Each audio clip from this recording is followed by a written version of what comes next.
நமக்கு வந்து ஸ்ட்ராபெரிஸ் சாப்பிடணும் அப்படின்னு தோணுச்சுன்னா நம்ம என்ன பண்ணுவோம், டேரெக்டாக போய் கடையில் வாங்கிட்டு வந்து சாப்பிடுவோம். பட் கனடாவில் நம்ம ஃபார்ம்லேயே டேரெக்டாக ஃப்ரெஷ்ஷாக பறித்து சாப்பிட முடியும் அப்படின்னு சொன்னால் நம்புவீங்களா? ஆமாங்க, இந்த சம்மர் டைமில் கனடாவில் வந்து பார்த்தீங்கன்னா நிறைய ஃபார்ம்ஸில் வந்து பிக் யுவர் ஓன் ஸ்ட்ராபெரிஸ் அப்படின்னு ஒன்று இருக்கும்.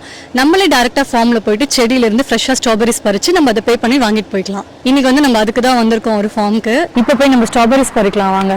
நாங்கள் வந்து இந்த சைஸ் பாஸ்கெட் வாங்கியிருக்கோம். இது வந்து 3 liters $10. ஆக்சுவலாக கடையில் கிடைக்கிற ப்ரைஸை விடவே பார்த்தீங்கன்னா இது வந்து ஒரு 3 times சீப்பர் தான். சூப்பராக இருக்குல்ல, சம்மர் இதாக இருக்குல்ல, ஸ்வீட்டாக இருக்கா, நல்லாக்கா. சம்மர் அப்போ வந்து பார்த்தீங்கன்னா நிறைய பேர் இந்த ஸ்ட்ராபெரி பிக்கிங்காக வருவாங்க. ஏன்னா வந்து ஃப்ரெஷ் ஸ்ட்ராபெரிஸும் நமக்கு கிடைக்கும். அண்ட் கிட்ஸுக்கும் வந்து பார்த்தீங்கன்னா சம்மர் அப்போ இது சூப்பரான ஒரு ஆக்டிவிட்டியாக இருக்கும். பாருங்க, அப்படியே ஒரு பாஸ்கெட் ஃபுல்லாக எடுத்தாச்சு.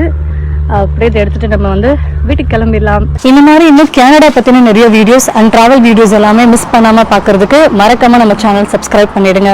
பாய்.